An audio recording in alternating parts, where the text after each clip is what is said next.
नमस्ते दोस्तों, स्वागत है आपका हमारे YouTube चैनल में। दोस्तों, आज की कहानी बड़ी दुख भरी और ज्ञानवर्धक है। इससे पहले कि हम कहानी को शुरू करें, आप हमारे चैनल को सब्सक्राइब कर लीजिए। तो चलिए दोस्तों, कहानी को शुरू करते हैं। नेहा को आज 2 साल हो गए हैं अपने मम्मी पापा से मिले हुए। वह भारत से दूर विदेश में अपने पति के साथ रह रही होती है। आज उसके पिता का जन्मदिन है और वह बहुत खुश थी कि वह अपने पिता से मिलेगी और उन्हें जन्मदिन की मुबारकबाद देगी, साथ ही उन्हें सरप्राइज देगी। लेकिन बारिश होने लगती है और उसका मन उदास रहता है क्योंकि बारिश की वजह से सारी फ्लाइट लेट हो गई थी और रद्द कर दी गई थी। लेकिन कुछ देर बाद जब बारिश खत्म होती है तो नेहा अपने पति के साथ भारत के लिए निकल पड़ती हैं। पिछले कुछ महीनों से उसकी अपने मम्मी पापा से बात नहीं हो पा रही थी। भैया और भाभी को जब फोन करती तो भैया का यही कहना था कि माँ और पिताजी कहीं घूमने गए हैं, वह घर पर नहीं है, तुम चिंता ना करो, वह ठीक है। बस यही सुनने को मिलता है। इसी वजह से नेहा और परेशान हो गई थी। वह जल्द से जल्द अपने पापा से मिलना चाहती थी, अपनी माँ को देखना चाहती थी।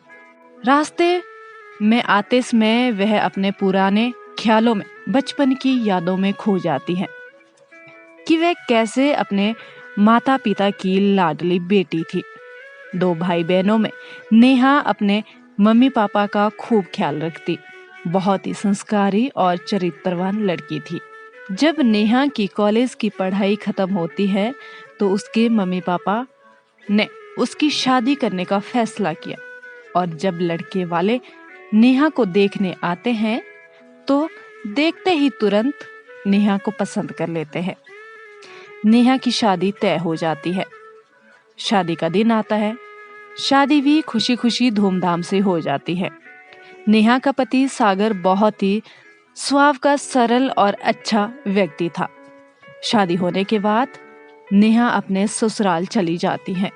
कुछ दिनों बाद सागर की विदेश में नौकरी लग जाती है, इसलिए वह विदेश चला जाता है।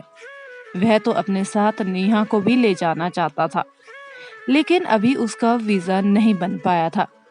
अभी कुछ समय था, इसलिए सागर अकेले ही विदेश चला जाता है। जब कुछ दिनों बाद नेहा का वीजा बन जाता है तब उसे अपने पति के पास जाना होता है और वह यह सोचती है कि विदेश जाने से पहले एक बार अपने मम्मी पापा से मिल ले। अगर वह यहाँ रहती तो उनसे बार बार मिलती, लेकिन अब विदेश जाने के बाद कहाँ मिलना होगा। यह सोचकर अपने मम्मी पापा से मिलने आती है और उन्हें देखते ही फुट फुट से रोने लगती है। तब उसके पापा उसे समझाते हैं, बेटी तुम चिंता क्यों करती हो, तुम आराम से जाओ, हमारा ख्याल रखने के लिए तुम्हारे भैया और भाभी है ना। वैसे भी हम थोड़ी ना बूढ़े हुए हैं कि हम अपना ख्याल नहीं रख सकते हैं। नेहा के पापा नेहा को खूब समझाते बुझाते और दिलासा देते हैं कि आराम से विदेश जाएं, उन्हें कोई तकलीफ नहीं होगी। अब नेहा भारी मन से अपने मम्मी पापा से विदा लेती है और विदेश चली जाती है।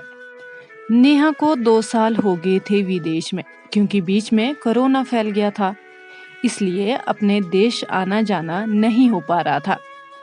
अब नेहा बहुत खुश थी कि 2 साल बाद अपने मम्मी पापा से मिलेगी, उन्हें देखेगी। घंटों का सफर तय करने के बाद घर आने के बाद नेहा अपने देश, अपने घर चली आती है। घर आते ही वह सबसे पहले अपने मम्मी पापा को ढूंढने लगती है, आवाज लगाने लगती है, भैया भाभी को खोजती है, लेकिन घर में उसे कोई दिखाई नहीं देता। तो वह अपने नौकर से कहती है, मम्मी पापा कहाँ हैं? और भैया भाभी भी कहीं दिखाई नहीं दे रहे हैं, सब लोग कहीं गए हैं क्या? तब नौकर ने कहा, जी दीदी, बड़े साहब और बड़ी मालकिन कहीं बाहर घूमने के लिए कुछ दिनों के लिए गए हैं और छोटे मालिक और छोटी मालकिन बाबू साहब के लिए मंदिर में पूजा करवाने गए हैं। आज उनका जन्मदिन है। यह सुनने के बाद नेहा अपने पति से कहती है, सागर, हम भी मंदिर चलते हैं और पापा के लिए कुछ पूजा अर्चना करते हैं। नेहा अपने पति के साथ मंदिर चली जाती है, लेकिन मंदिर में उसे उसके भैया भाभी कहीं दिखाई नहीं देते। नेहा अपने मन में सोचती है कि हो सकता है कि वे दूसरे मंदिर गए होंगे। नेहा के मन में एक ख्याल आता है कि पापा की बड़ी इच्छा थी कि वह अपने जन्मदिन पर अनाथालय में अनाथ लोगों को कुछ कपड़े और कुछ गिफ्ट भेंट करे। यह सोचकर वह अपने पति से बातें करती हैं। उसका पति भी उसके लिए तैयार हो जाता है और दोनों बाजार चले जाते हैं। बाजार से कुछ गिफ्ट और कुछ कपड़े खरीदने के बाद अनाथालय आते हैं और वहाँ के लोगों को कपड़े, मिठाइयाँ, गिफ्ट और बहुत सारी चीजें बांटते हैं।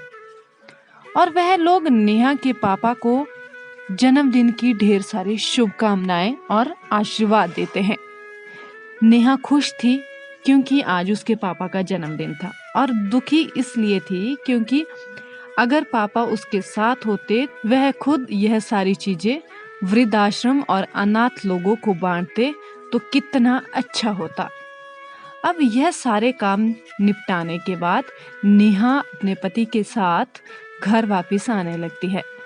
वृद्धाश्रम के कुछ ही दूरी पर नेहा को अपने मम्मी पापा की झलक दिखाई देती है। वह अपने पति से कहती है, सागर, गाड़ी पीछे लेना जरा, मैंने अभी मम्मी पापा को देखा, ऐसा लग रहा है जैसे वह रोड के किनारे बैठे हैं। पीछे आने के बाद नेहा अपने मम्मी पापा को देखती है। वह देखती है कि उसके मम्मी पापा फटे हाल में फटे पुराने कपड़े पहने हैं। नेहा अपने मम्मी पापा से पूछती है कि ये कैसे हो गया और इस हालात में मेरा दिल बैठा जा रहा है, बताइए मुझे। और नेहा अपने पिता को देखकर जोर जोर से रोने लगती है। उसका दिल बैठने लगता है। उसकी आंखों से आंसू का सैलाब निकलने लगता है। अपनी बेटी को अपने सामने देखकर वह दोनों माता पिता अपनी बेटी से लिपटकर रोने लगते हैं। नेहा ने पूछा कि ये हालात कैसे हुए, आप लोग यहाँ कैसे? तब उसकी माँ कहती है, क्या बताऊं बेटा, तुम्हारी शादी होने के बाद तुम्हारे पापा का भी रिटायरमेंट हो गया। रिटायर होने के बाद घर में बैठ के तेरी भाभी ने सुनाना शुरू कर दिया। वह हमें भला बुरा कहती और तेरा भाई भी धीरे धीरे उसकी बातों में आने लगा और वह भी हमें रोज ताने सुनाने लगा। हम उस पर बोझ बन गए थे। तेरी भाभी तेरे पापा और मुझसे दिन भर काम करवाते हैं और खुद अपनी सहेलियों के साथ किटी पार्टी में बिजी रहती। अब हालात धीरे धीरे और खराब होने लगे थे। बेटा, तेरी भाभी ने हमें बासी खाना खिलाना शुरू कर दिया था। जब हम कभी चोरी छिपे ताजा खाना खा लेते तो जब वह देखती तो हमारे हाथ से खाना छीन लेती। इतनी ठंड में, सर्दी के मौसम में काम करने से और बासी खाना खाने से तेरे पापा की तबीयत खराब हो गई थी। जब मैंने तेरे भैया से पैसे मांगे दवाई के लिए, तब तेरे भैया ने साफ मना कर दिया और कहा, मेरे ऊपर इतने सारे कर्ज हैं और आप लोगों को भी पैसे चाहिए। बुढ़ापे में तो छोटी मोटी बीमारियां लगती रहती है, इसके लिए पैसे क्या होंगे, ऐसे ही ठीक हो जाएंगे। आप लोगों के लिए मेरे पास ऐसे फालतू पैसे नहीं हैं। यहाँ मुझे और परेशान मत कीजिए। बेटा, तेरे भैया ने हमसे कहा कि मेरे पास पैसे नहीं हैं और किसी तरह से तेरे पापा ने अपने आप को संभाला। फिर कुछ दिनों बाद तेरे पापा को कोरोना हो गया। अब देखते हुए भैया और भाभी ने हम दोनों को घर से बाहर निकाल दिया। अब रोने के हालात में बीमार तेरे पापा को मैं कहाँ कहाँ नहीं भटकी। बेटा, मेरे पास पैसे नहीं थे। मैंने अपने हाथों की सोने की चूड़ियाँ, गले का मंगलसूत्र, कान की बालियाँ बेच दी। फिर मैंने तेरे पापा के लिए दवाई ली और वह ठीक हो गए। और साथ ही हमें कोई नौकरी नहीं दे रहा था, कोई काम नहीं दे रहा था। मजबूरी में आकर हमें भीख मांगना पड़ा। बेटा, इस एक बेटे के होते हुए हम लोग भिखारी बन गए हैं।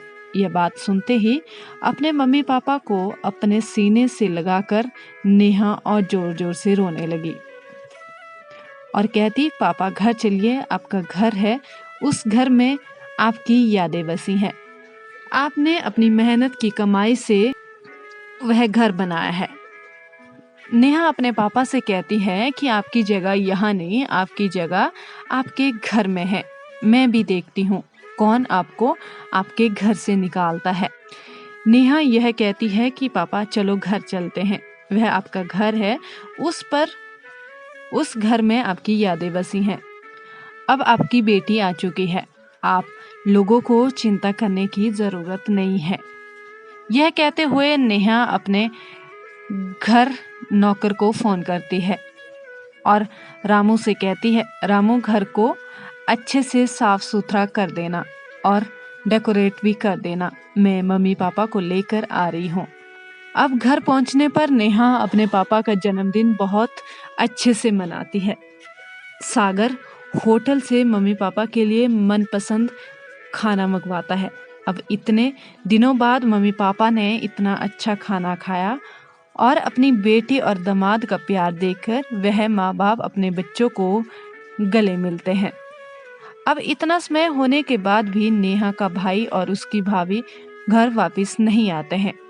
शाम से देर रात हो जाती है, तब जाकर उसका भाई और भाभी लड़खड़ाते हुए कदमों से घर के अंदर आते हैं और वह नेहा व मम्मी पापा को देखकर भड़क जाते हैं और कहते हैं, आप लोगों की हिम्मत कैसे हुई मेरे घर में आने की, और कौन लेकर आया? इतने में नेहा कहती है, मैं लेकर आई हूँ। नेहा का भाई बोलता है, अभी के अभी तुरंत निकलिए हमारे घर से। इस पर नेहा भी गुस्से में आ गई। उसने कहा, मैं देखती हूँ मेरे मम्मी पापा को उनके घर से कौन निकालता है। यह मेरे माँ बाप का घर है, तुम्हारा नहीं। तुमने नहीं बनाया है, इस घर को मेरे माँ बाप ने बनाया है। अभी भी यह घर मेरे माँ बाप के नाम पर है, तुम्हारा कुछ नहीं है।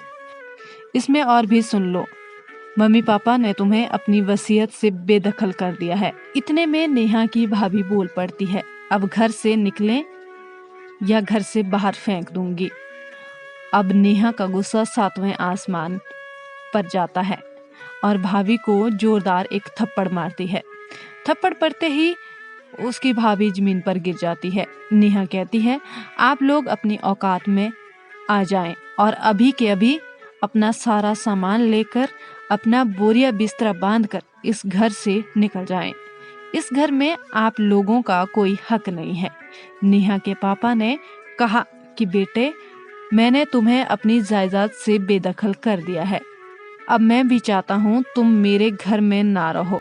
यह बातें सुनते ही नेहा का भाई रवि अपने पापा के पैर में गिर जाता है, माफी मांगने लगता है और कहता है, पापा मुझसे गलती हो गई, मुझे माफ कर दो, मुझे घर से बाहर मत निकालो, मुझे जायदाद से बेदखल ना करो।